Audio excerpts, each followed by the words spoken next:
Salut les diatonistes, c'est Guillaume de la chaîne Fan de Diato, la chaîne pour apprendre l'accordéon diatonique sans se prendre la tête. Donc aujourd'hui une petite vidéo pour parler de l'entretien de l'accordéon diatonique, les choses à mettre en œuvre pour le protéger. Voilà une petite vidéo pour répondre un peu à toutes les questions que j'ai eues ces derniers mois par rapport à ce sujet. Si tu découvres ma chaîne à travers cette vidéo, tu as la possibilité de te rendre sur ma playlist débutant. Je te mets le lien juste ici. Voilà, où tu trouveras différents tutos pour pouvoir apprendre ce super instrument. Tu peux également t'abonner à la chaîne si ce n'est pas encore fait, ça te permettra d'être mis au courant des prochaines sorties de vidéos. Ça va m'encourager également à continuer voilà, mon travail. Donc sans plus attendre, je vais commencer par le premier point, à savoir la bonne position que doit avoir ton accordéon au repos. Donc pour t'expliquer ça, j'ai pris mon accordéon diatonique, mon petit soldo Mogin. La bonne position d'un accordéon diatonique, ça va être comme ceci, posé sur ses fesses, sur ses pieds. Hein. Donc là, vous voyez qu'il y a des pieds sur ce type d'accordéon. En général, il y a des petits comme ça pitonios, des petits pieds. Hein. Donc vous vérifiez que ce soit bien vissé, que ça tienne bien, pour que ce soit pas bancal. Et votre accordéon doit au repos toujours être mis dans cette position-là. Donc à l'intérieur de l'accordéon, il y a des peaux ou des cuirs qui risquent de se détendre si tu ne le mets pas dans la bonne position. Ça va créer par la suite des grésillements un petit peu, surtout quand tu joueras doucement, et une perte d'étanchéité à l'intérieur de ton accordéon. Donc toujours comme ceci, et plutôt par terre. Évite de le mettre sur un canapé, sur une table, sur une chaise, surtout si tu pars un petit moment. L'accident est bêtement arrivé, voilà, tu tapes dedans avec ta main et l'accordéon n'aime pas trop les chutes.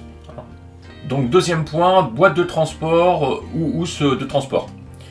Si tu t'absentes pendant un moment, voilà, tu fais un entraînement d'une demi-heure et puis tu dois partir 20 minutes, faire autre chose et tu reviens, moi je te conseille de systématiquement le mettre dans sa boîte, au moins tu seras sûr qu'il n'y aura pas de soucis.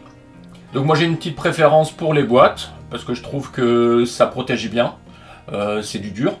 Par contre ça a le désavantage, si tu dois voilà, te déplacer assez longuement avec, de te fatiguer à le porter à bout de bras. La housse n'a pas ce désavantage, hein. Tu vas l'avoir sur les épaules, ça te permet voilà, de pouvoir transporter ton accordéon si tu dois prendre des transports en commun, des choses comme ça. Par contre, ça n'a pas de protection contre les chocs. Hein. Il peut se prendre des pocs à travers la housse et ça pourra abîmer ton accordéon. Alors j'ai vu qu'il y en avait certains qui avaient découpé des petits contreplaqués très fins pour intégrer ça dans leur housse, notamment sur le bas de la housse au niveau de la main gauche, pour protéger. Alors pourquoi pas, tu peux tester. Donc tu peux voir qu'une caisse de transport ressemble à ceci. Alors moi je te conseille de rajouter à l'intérieur de ta caisse un petit tissu comme ceci. Alors tu vois là moi c'est voilà, une sorte de petit drap que je vais mettre sur le dessus de l'accordéon comme ceci. Et pour protéger voilà les touches. Et tu peux replier ensuite tes bretelles dessus. Et ça va éviter de frotter et d'abîmer tout ce qui est bois, tout ce qui est, touche, hein, de les tordre, etc. Et voilà, comme ça votre accordéon est parfaitement protégé.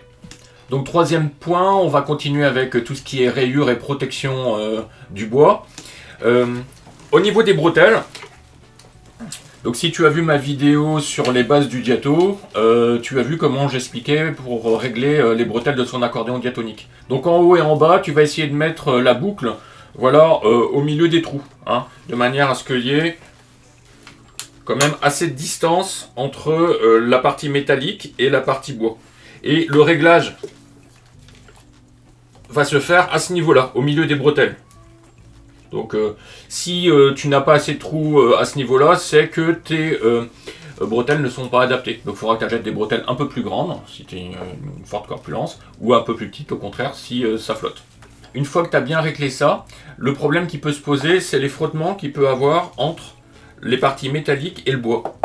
Notamment au niveau de la caisse en bas. Alors Mogin a très bien fait les choses, hein. Ils ont mis une petite protection plastique. Je pense qu'il y a d'autres voilà, fabricants d'accordéons qui font ce même processus. Hein. N'hésitez pas à me le mettre dans les commentaires en bas de la vidéo pour que je le sache.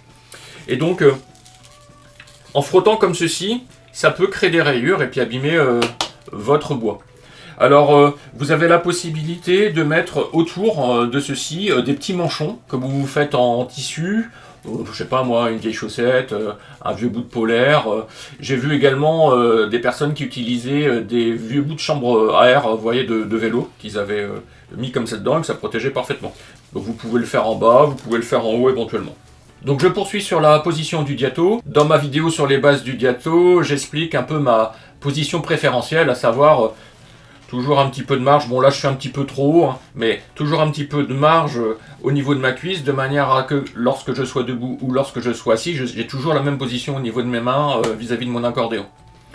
Certains accordéonistes préfèrent jouer, voilà, avec l'accordéon sur la cuisse. Alors là ce sera important, si c'est votre cas, hein, donc je vais faire comme ceci, de vraiment avoir la base de la caisse droite sur la cuisse et non pas le soufflet, parce que là vous risquez de vous l'abîmer à vous frotter contre la cuisse, voilà. Donc si c'est bien la base, vous voyez, en bois dur et toute la partie qui va se mobiliser qui n'est pas sur votre cuisse, il n'y aura pas de souci. Par contre, si vous avez tendance un peu à venir frotter votre soufflet sur la cuisse, attention, ça risque de vous l'abîmer.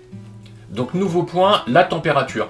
L'accordéon est un instrument sensible à la température, un peu finalement comme l'accordéoniste.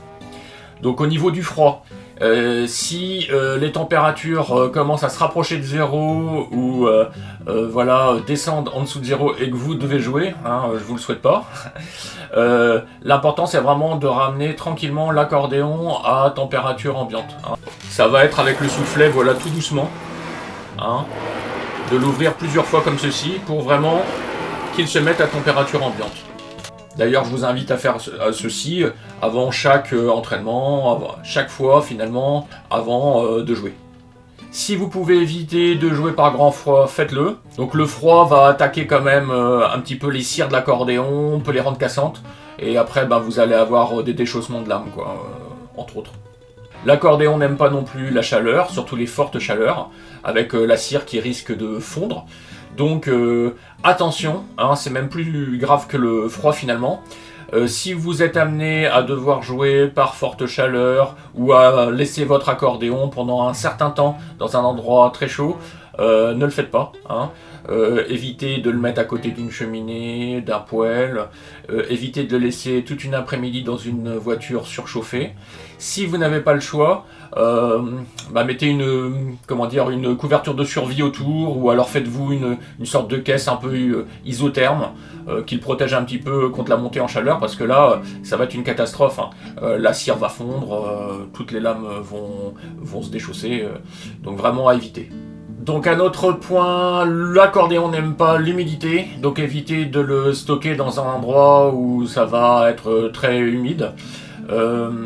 Si vous commencez à jouer par exemple lors d'un défilé ou sur un concert et qu'il commence à avoir une averse et que malheureusement votre accordéon est un petit peu trempé,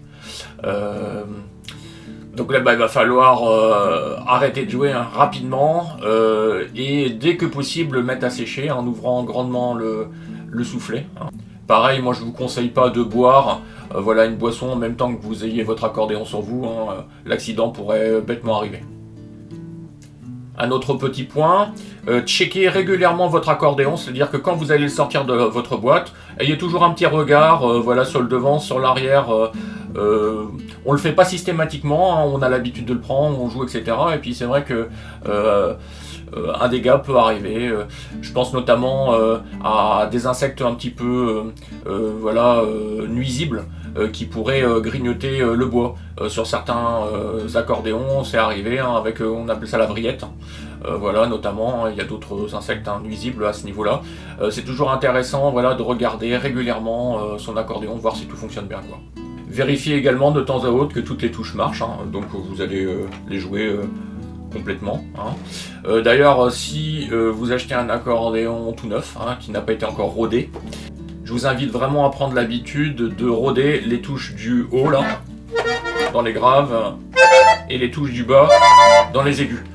En effet, on a tendance à l'accordéon diatonique à jouer vraiment dans cette zone-là, du milieu du clavier, et il y a certaines touches qui vont être délaissées. Et au fur et à mesure des mois, des années, il y a des touches qui vont pas être rodées forcément, qui vont prendre un peu de la poussière, le son va pas se faire. Et le jour où on va en avoir besoin, elles vont être vraiment soit timides par rapport aux autres, soit voilà, ne marcheront pas. Donc vous pouvez par exemple prendre les 4 premières notes de la rangée de sol en haut et vous amuser à faire voilà, index, majeur, en annulaire, petit doigt comme ça, en poussée, en tiré. Vous faites ça en do. Vous faites pareil en tiré. Voilà, vous faites la même chose pour les 4 dernières notes du do, voilà, dans les aigus. Vous voyez, il y en a une qui est un peu faiblarde. Vous faites pareil là. Et vous faites pareil là. Et prenez l'habitude de faire ça 4-5 minutes avant de jouer. En plus, ça chauffera vos doigts. Si vous en avez marre de faire index, majeur, annulaire, petit doigt, vous pouvez faire des combinaisons différentes. Hein. C'est pas très musical, mais ça va vraiment avoir comme avantage de vous chauffer les doigts, mais surtout de pouvoir rôder voilà, ces touches qui ne vont pas être trop jouées au début.